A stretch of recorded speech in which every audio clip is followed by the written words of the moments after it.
And now for our featured program, we just asked Paul Shoemaker how he can top that. Can he play the piano backwards? But let me introduce him. Paul Shoemaker has a one-of-a-kind title. He is Executive Connector of Social Venture Partners Seattle. He joined SVP in 1998 as Executive Director.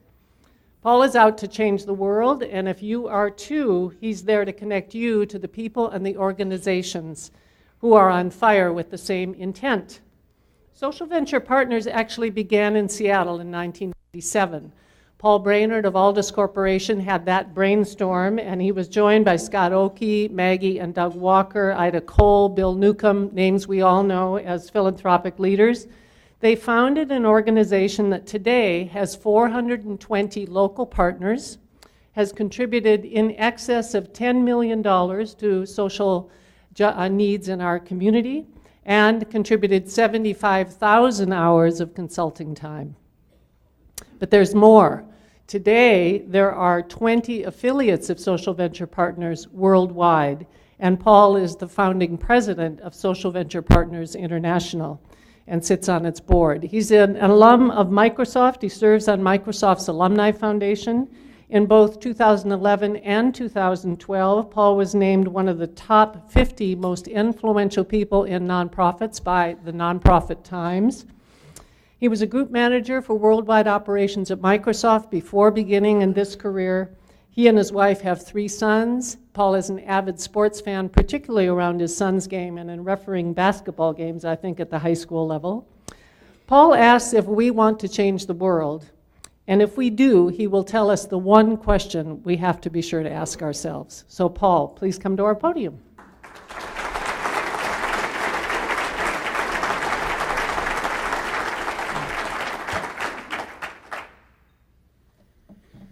Thank you, Laura. What is it in this life that you can't not do? I can't do that. So that's not so good for grammar. My 8th grade English teacher, Mrs. McLaren, would be screeching at me right now. It is a question that I have seen change the course of people's lives. What is it in this life that you can't not do?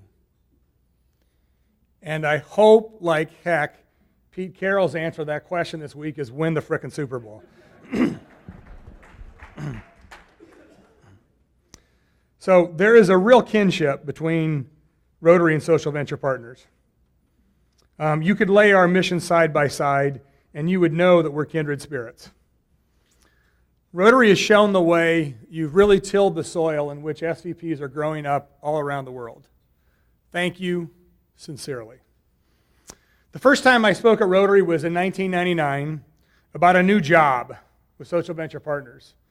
To, as Laura said, launch Paul Brainerd and Scott Oakey's and other folks' vision of venture philanthropy. Their vision, I think, is even more resonant today than it was back then. So just so you know who we are real briefly, what SVP does is build powerful relationships.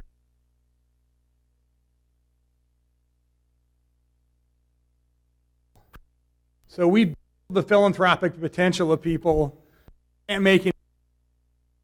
We help nonprofits build stronger organizations through strategic volunteering and collaboration. So today, and I have to update your numbers, there are a network of thousands in 34 cities in 7 countries around the world addressing education, the environment, and equity. So SVP has long since ceased being a job for me. I have had the profound, humbling privilege of working shoulder to shoulder with thousands of people who want to help change the world, learning what makes them tick and why they take the path in life that they do. I'd like to share the pathways of 3 people with you today. So as most Rotarians also know, also in 1999, polio was endemic in about 20 countries, 10,000 cases. At one time, polio seemed insurmountable. But in 1978, some Rotarians decided it was a problem they didn't just want to help solve, they had to solve it. Eradicating polio wasn't something they could do, It was something that they couldn't not do. So as you know from Chris Elias last November, polio is endemic now in 3 countries. The end game is in sight. Because of the Gates Foundation, CDC, the WHO, UNICEF, and of course Rotary, ending polio is not something we can do now, it is something that we can't not do.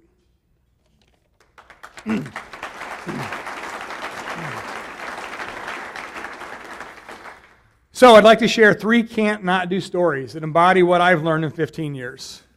Stories that I think can help each of us find our pathway to help change the world, your neighborhood, our lives.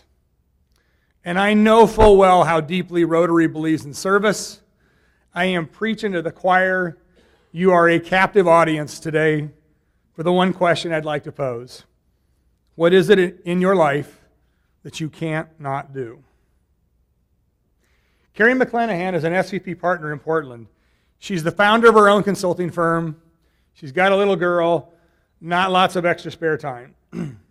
Until a few years ago, she had no idea, she told me, that over 1/3 of 5-year-olds show up the first day of kindergarten 2 years behind in their academic development.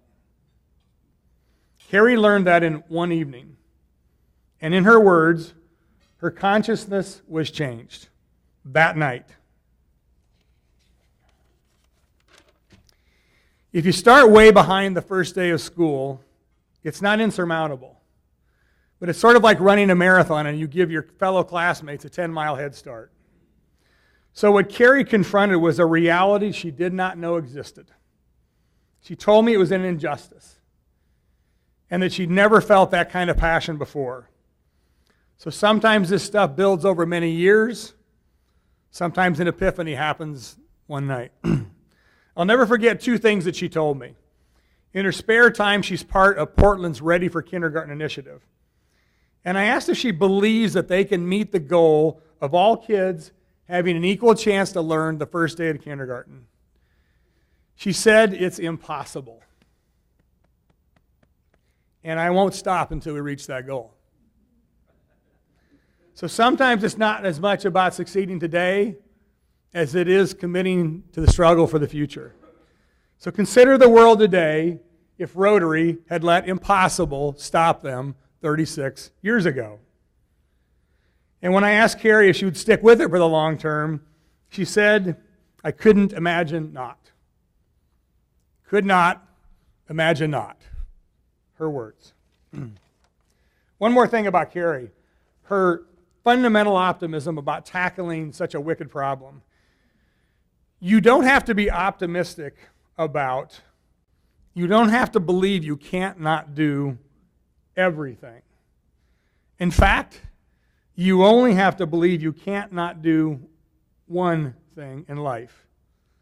I hear Carrie's determined optimism about one thing in life time and again from these can't not do people. So you've heard of can-do people. Can-do just doesn't do it justice. These are can't not do people. So last year I took some time to step back and talk in depth with dozens of these community and nonprofit leaders, including SVP partners. And there are phrases that pop up the 4th, 5th, 6th time, like where have I heard that before? One of those phrases was, how could I not? We'd be talking about the change they're so committed to, and it would end up at, I couldn't not do it. So don't blame me for their bad grammar. What is it in your life that you can't not do? There's a reason that question is phrased in a sort of quirky way. Those are the words many people used verbatim. But there must be a reason, a power in why they put it that way. I think the question phrased that way, it sort of makes you twist your mind, your heart a little. It gets your attention, it grabs you, and it forces you to dig deeper for your answer. Paul Gross has been an SVP Seattle partner for about 10 years. He found his answer to that question in 2005 when his son William was born 10 weeks premature and suffered a pulmonary hemorrhage. Before he went home, and he did, William's first month was a life and death struggle in the ICU. Paul's little boy was born with hydrocephalus, water on the brain. If the pressure isn't relieved, it can cause enlargement of the head, mental disability, it can cause death. Sometimes you find your can't not do in life because something happens to you that you cannot stand the thought of happening to someone else. So Paul and his wife Lori thought that they might have the opportunity to help prevent the same kind of outcome for countless other newborns. For families they would never know and that would never know William.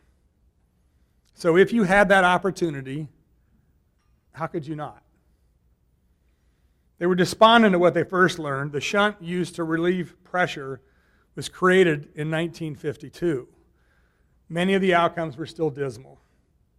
Moving a world of researchers, doctors, and hospitals to collaborate and find new solutions was going to take a whole new approach. And for Paul, he had to get over a fear of failing. This was a big goal. Entrenched systems, intimidating. I mean, how many of us would not fear failing diving into that? But it was worth overcoming for the next newborn that Paul could help, that he'd never know, and that would never know William. Paul is an advocate and a board leader today for changes in the system that will change new lives. He believes that every newborn should be able to avoid William's first month. An idea I would say is sort of cut from the same cloth as eradicating polio. It also struck me how Paul was willing to go to where things get hard, where it's messy, where it's not sexy, things seem too complex and entrenched. I see that willingness, like Paul's, to go to really hard places time and again in these can't not do people. You know, can't not do people, they also remind me of great athletes. So over the years, I've heard a lot of them say something like, one such athlete said just last week. Number 25 said, a lot of people love to win, but I hate to lose. I don't care what it is, I hate to lose. I could not go through this whole talk without doing one more Seahawks reference. I'm going to start the chant if I'm not careful here. Often the greatest athletes feel more deeply about what they can't not do than what they can do. They hate losing even more than they love winning. That brings me to Lisa Chin. She was my board chair at one time. After about 20 years in the private sector, Lisa had a feeling of, now what do I want? She had a baby boy around the same time, and she told me, I had my moment of really believing in myself. Wow, I did it. It wasn't 3 college degrees or the job titles, but in giving birth. At that moment, she said, you have everything you need inside yourself right now. And I wanted to empower other people to feel that way. So sometimes it's a significant life event that leads you to what you can't not do in life. Years later, she became the director of Year Up here in Seattle, which closes the opportunity divide by empowering young adults to reach their potential through professional careers. People ask her, are you happy? And Lisa says, I think for a moment, and this isn't about being happy. I completely believe in what I'm doing and who I am, and that is far more fulfilling than, are you happy? She's told her students that if somebody came in here with a gun, I would step in front of it for you. Lisa told me, and I quote, I can't not do this. It's not that I can do this, it's that I can't not. It's just a different orientation. I know I'm doing what I'm supposed to be doing right now. It also struck me how Lisa's life experiences and the core beliefs that formed have led her down a pathway in life to be an empowerer. Like Lisa, I see that connection to the core of who you are time and again in these can't not do people. So, some of them have shifted their whole careers like Lisa did. Some have carved out extra hours in a week alongside a career like Carrie. You don't have to answer this question all at once. It's a journey. Steps along a path in life like Paul's. A journey he is still on. But one of the most profound things I've learned is the power of the right question. What is it in this life that you can't not do? Well, if I'm going to share three people's answer, I guess I better share what my own can't not do is in my life. Mine clearly started when I was given this profound gift to work at SVP. And it was made clearer for me last summer talking to one of these folks, Lynn Ann, who is a true friend and a peer mentor. We were talking over a beer. She stopped right in the middle of the sentence, and out of the blue, she said, "Do you know what you make me feel, Shoemaker?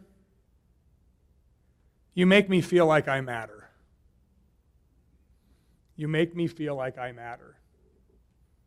Pause. And I said, "That's flattering, but come on, it cannot be that big a deal." Long pause. "Darn you, Shoemaker," or something to that effect. "If you ever say something like that again after I offer you something that personal from my soul, you have lost a friend." Very long pause. Mine. So what I can't not do now in my own life is be a messenger, be an evangelist for what I've witnessed, to help people know that there are questions that you can use to unlock your potential to change the world, and to share these stories. Not just with groups like Rotary, but at work, inside our companies, and out in the community, so that more people know how much their lives can and do matter. So if I have that opportunity, if I am so insanely, ridiculously lucky to have that opportunity, how can I not? I do not mean that to sound self-important, believe me. Truthfully, I struggle with owning a role that feels bigger than me, that will sound preachy if I am not fully authentic, especially to a group like Rotary. So that's my fear, sort of like the other Pauls, falling short in helping people find that deeper purpose in life. I figure I have to be willing to share what's in my soul if I'm going to share what other people tell me is in their soul. For me, is the fundamental question. And I believe it so deeply because I have watched and learned it from hundreds of people around the world for 15 years. This isn't a theory. It isn't a research project. It comes from real world, on the ground, deeply personal experiences. The people who dare to open their heart and ask themselves this question and authentically answer it are the ones who will truly make big change. It takes more than just a question to make change happen. I know that. But the right question challenges us to step forward, take bigger steps. It guides us down a pathway to having more impact on the world and on our own lives. Now, if that question feels a little bit too big or a little bit too soon for you, let me share three other questions. These are, in fact, part of what made each of those three people who they are today. Think of these sort of like three smaller pieces that can help you someday put together that whole puzzle of what you can't not do in your life. What are you fundamentally optimistic about in this world? Like eradicating polio. Like all 5-year-olds being ready to learn their first day of school. What are you willing to go to hard places for? Saving the lives of newborns you'll never know. What connects to who you are at your core? Empowering young people to cross the opportunity divide. Each of those questions will get you closer to what it is that you can't not do. So what I hope you will do, feel that you can't not do, is take this question or those 3 other questions and dig into them. Write them down. Scribble your thoughts. Talk to a friend or a loved one. I wrote them down on the back of some of my business cards, which I left on the table back there. If you'd like, please take one with you. And I would love to hear from you. I mean that. When I gave a talk like this in Portland to a local company a few months ago, I got these passionate responses that pushed and challenged me and also showed me how important this question is for some people. There are millions of lives around the world today that are different because some Rotarians decided 36 years ago what they couldn't not do in life. In the next 36 years, millions of young people are going to start a healthier life. They're going to catch up and thrive in school.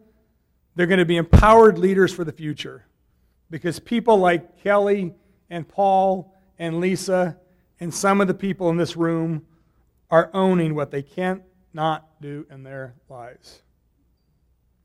So, I will leave you with, what is your can't not do? What is your can't not do? Rotarians and SVP partners are people that give of ourselves. So finding and owning that can't not do is a powerful, powerful statement of faith and optimism in your potential to help create a better world. What each of us does, what each of you does, how you live your life matters. It truly matters. I have been so privileged to serve SVP for 15 years, to witness the transformation that happens when people find what that is that they just can't not do in life. I am humbled and I am inspired by them. Thank you for the privilege of sharing 3 stories and 1 question with you today. Thank you.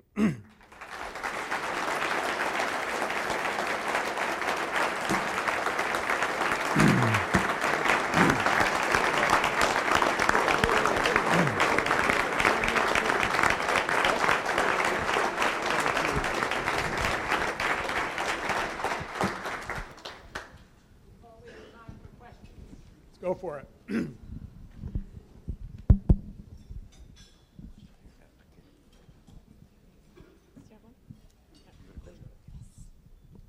Go. Hi, thank you. Thank you for joining us here today. I noticed on your map that the Europe region seemed conspicuously absent. I wondered if you'd comment on that. Everybody hear his question? No. Europe is sort of conspicuously absent on our map. I am going over to Dublin in 2 months. We are going to get going in Ireland. I will say that the culture of addressing social challenges, it's different in Europe. So sort of that spirit of starting up something like SVP, it's just different. That doesn't make it better or worse. It's just a lot more sort of likely to happen in Asia and in North America, and we have interest from Latin America. It just hasn't happened as much. It may. It just hasn't as much there yet. Good question. You're reading the map. Paul, life is a series of timing and situations go on. Why now? What's prompting your sense of urgency? There's sort of a personal reason to it. But I would say more broadly, I feel, and I spent 15 years on this work, and I feel like we just got started. If you look at the world that we live in, Eradicating polio? Really? Holy moly. Teen pregnancy has declined by 50% over the last 40 years. Violent crime in America has declined by a similar number over the last 40 years. I have a deep belief that we can solve the world's problems. I know how that can sort of sound airy-fairy, right? But I believe it. Look in this community. Look at White Center Elementary School. Go Google when you get home. They changed their reading and math scores from 20 to 80% in 1 year, right? One school, same teacher, same principals. I believe that we know how to solve the world's problems. And a lot of times I don't even think it's that we don't have enough money. We just have not put the parts together and the people together and the will to sustain it. Look what you did over 36 years. You bought in, you believed it. There's no way somebody would have believed what you did in 1978. And you kept at it, and you kept at it, and you kept at it. So my urgency is, I believe we live in an incredibly powerful time where we truly can solve some of the hardest problems on the face of the earth. Paul, before I give the microphone to Anna, as a representative of the community that raises funds in this world, you have changed the game. Amazing. It's amazing how your inspiration has changed people's attitude toward giving to these problems. So I thank you for that. And so you shared a little bit about the individual stories, and I also understand that there's a community that is very connected, not only here in Seattle as they work on projects together, but in the other 20 locations. Can you share a little bit about the community of the Social Venture Partners and how it engages together? So I actually sort of had a choice when I thought about having 20 minutes to talk. And it just felt like a little bit too much. So the truth of this is, all that work I described, which is sort of figuring yourself out inside, you guys know this. The way to really make this powerful is when you go out and you connect it to other people, right? 1 + 1 + 1 = 10. I will say, that Margaret Mead quote about, a small group of people is the only thing that's ever changed the world, of committed people. I agree with that, except don't underestimate the power of one person to start to change the world. Can't change it by yourself, can't end there. You got to go connect to other people. And frankly, that's another reason why I feel that optimistic, because I think the fact that there are answers out there to almost every problem in the world, we live in a time now that's connected and networked, and the answer is out there, right? So within SVP, we have 3,000 or 4,000 people around the world, and we're sharing ideas and we're sharing connections. Rotaries do that within here and across them. So I think that potential for connection, for a network, this work I talked about today is really vital, and the secret sauce is when you take what's inside you and you connect it to other people. Oh, and by the way, when you start to connect that to other people, they change you. Good question. Paul. Yes, sir. Thank you for your service. Of course, I have just one short question. Have you spent much time in Washington, D.C. lately? No. Next question. This question is somewhat tangential to the mainstream that you're following. Okay. But Paul's son was born hydrophiliac with water on the brain. Yes. And that was one of the things that motivated him Yep. to get involved with this. Was there anything they were able to do for his son, and do you know what the outcome has been Yeah. with his son's life? So I tried to make the point that when William went home, so William will have long-term effects, but he is at home. He is a normal, beautiful, growing kid. There's disabilities that he'll have for the rest of his life, but he is a happy, functioning kid, right? And that's just one of those ways in which we should all feel incredibly lucky. We live in not only the country we do, but in the city that we live in.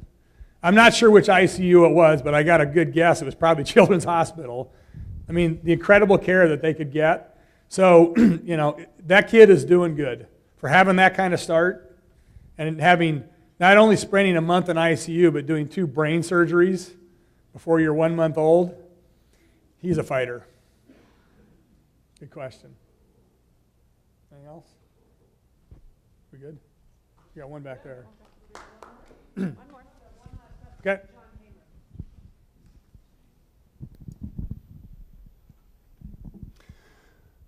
Paul and Laura, we've had a couple of speakers recently at Rotary talking about addiction and the things that happen in the brain in response to certain substances, et cetera, et cetera. Laura mentioned at a meeting, and another earlier speaker made the case that we can become addicted to service. The dopamine lollipops, as John Medina from University of Washington described them at a meeting a year or so ago. I'm wondering if you have any thoughts about that. That as we volunteer, it's not pure altruism. It actually is a change in our brains. Not that there's anything wrong with that. In fact, this may be a really positive thing to encourage. But I wonder if you have any thoughts about that with all of the people that you've dealt with around the world who are doing really good things, and people in this room. That, there's some chemical reactions going on here that, come on, let's have more of it. Yes.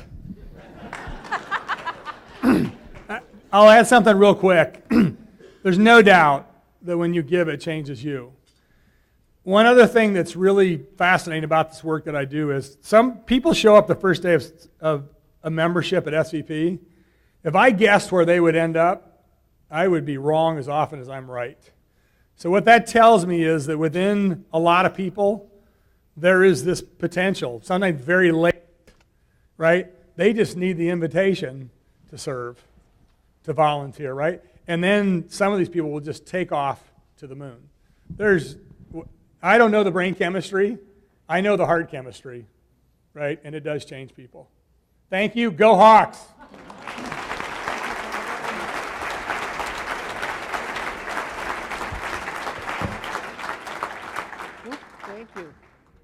Thank you very much, Paul. What an incredible program, really. I picked that Rothke quote because I'm always looking for good quotes, but he said specialize in the impossible. I had no idea that Paul would actually talk exactly about that. What a spectacular program today of specializing in the impossible among all of you and certainly among our speakers. So thank you again, Paul, for an inspirational message. Seattle Rotary Online is made possible in part by a grant from First Choice Health, working with the Washington Health Information Collaborative to use technology to bring better health care to patients throughout the Pacific Northwest. First Choice Health.